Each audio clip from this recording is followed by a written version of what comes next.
If you don't struggle, you don't learn. Yeah. God created us to learn and understand ourselves and understand other people and understand the world. And what did I say earlier? I said that you don't learn a lesson or you don't appreciate something without pain. So you have to struggle to learn anything. There's only two ways to learn things, the hard way or the harder way. If you're smart, you can learn the hard way. But in my experience, 99% of the planet only learn the hardest possible way. If the lesson's even 85% effective, they'll make the same mistake. It's only when they completely decimate and destroy an element of their life do they sit there and go, oops, now I get it. No. That's how it goes. You were put on house arrest. Yeah. Was there any moment that you cried from like happiness? It's just like, I'm out. I can't believe I'm out. I never cried from happiness. And I never cried from sadness because I think crying is an act in and of itself. To cry is to sit and cry. I didn't do that. I did have tears run down my face. Hey man, that's crying. No, it's not, because I was busy. Having tears run down my face as I'm doing push-ups, or tears run down my face as I'm organizing the school for my child and my voice isn't breaking, is different than sitting and crying. I didn't sit and dedicate myself to crying. I didn't sit and do the act of crying. My eyes leaked as I achieved. That's what happened to me when I was inside of jail. What? I think you have two choices as a man. Often when bad things happen, I feel like you can maybe get depressed and sad about it, but the other outlet's usually anger or a form of anger. I felt like anger was more, in many cases, anger is more effective, I guess, is more useful. You were angry in there? I wouldn't say I was angry, but if I started to feel negative, I could turn it into frustration or anger, which I could at least alleviate with 2,000 push-ups. It's better than feeling sorry for myself. I feel like if I had to choose one of the two outlets, deciding to use controlled anger was more beneficial than sitting around feeling sorry for myself. I don't ever believe in moping or feeling sad. So when I was at my worst, perhaps I was a little bit angry. But then again, I also think I do that in my normal life. If I'm honest, I don't think anger is a necessarily bad thing. I think that misdirected anger is a bad thing. I think if you get very angry about scenarios and you put it in the correct direction, you get unlimited motivation and you get a lot done. The water behind the dam, it can be destructive, but if it's pushing through the turbine, it powers the town, right? So if I wake up and I go, I want more money, if I can get pissed off enough about it, I can do 36-hour work days, right? So there's nothing wrong with being angry in my world as long as you are putting it in the correct direction. It's uncontrolled anger, I think, is a problem. Right. I don't believe in things that take away power from me. I don't care if depression is real. I don't care if I'm wrong.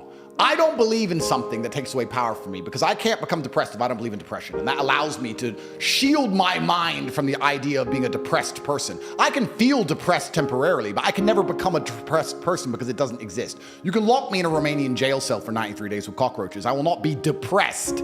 I will feel a little bit sad, of course, but I will never become a depressed person because I don't believe in it. And when I say this, depressed people are like, no, depression's real. It's ruined my life. It's taken everything from me. Depression's real. Depression's real. I said, you sound like it's promotional team. You sound like it's their PR God. team. It's their God. They're worshiping it. You're worshiping it because it gives you a cure-all excuse for your monumental failures, as opposed to waking up and going, you know what? Maybe I'm a fuck up. Nothing to do with depression. Maybe I've just been fucking up. Maybe depression isn't real and I've just been fucking up and I should fix a few of these things. What have I been reaping? Absolutely. And you'd be amazed how depression will lose power over your life and lose its ability to destroy your life if you stop giving it so much respect and just wake up and say, let me fix X, Y, and Z. What can I control? And this is why I have to keep moving. This is why you talked about earlier, is it ever enough?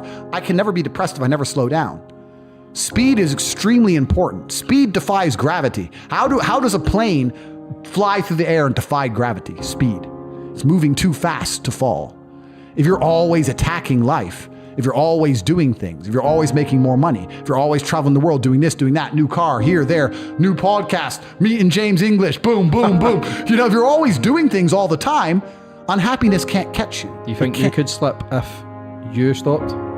I don't think I would because of how my mind works, but I also know that speed is a fantastic way to be happy all the time. I'm always looking forward to something. I wake up every day excited.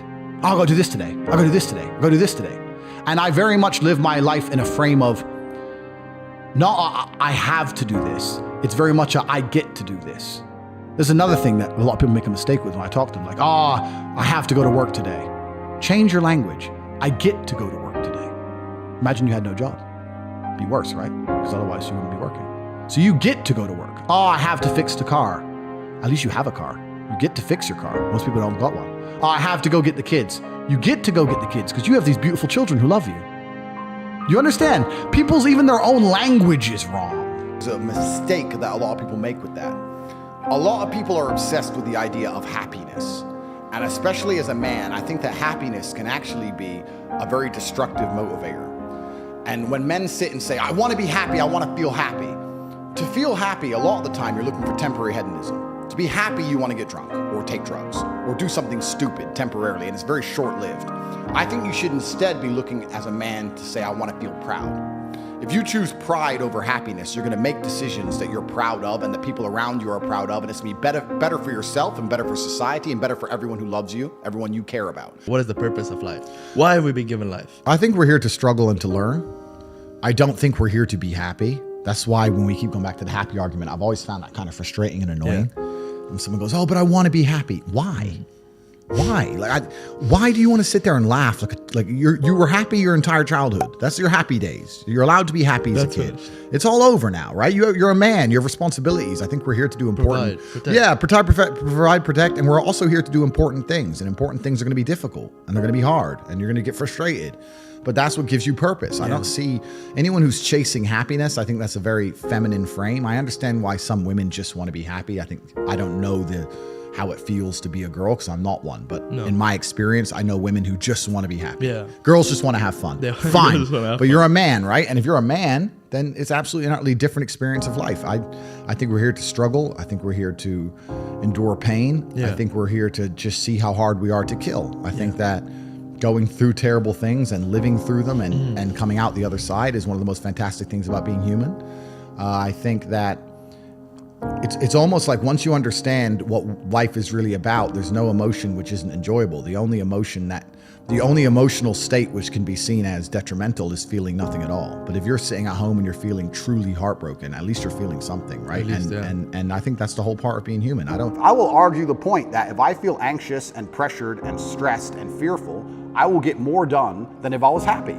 I think if I was happy, I'd just be hedonistic and just wasting my time. I think that you get a whole bunch done with these negative connotations and negative emotions, and I think that life is suffering and pain, and you're here to go through it, and the sooner you get used to the taste, the more successful you're going to be. I have no interest in trying to change the flavor, my friend. The flavor of life is pain, and I will eat all of it. And it doesn't matter if they put me back in jail or not. I'm not sitting there going, how can I be happy in jail? I will sit in jail and say, yes, this sucks. It's supposed to suck. Yes, I'm not enjoying this. Yes, I'm anxious and paranoid. And yes, that guy might stab me. And yes, I can't sleep and I miss my family. And this is what's supposed to happen to me. And this is how I become the best man I can possibly be. And I'm going to succeed regardless.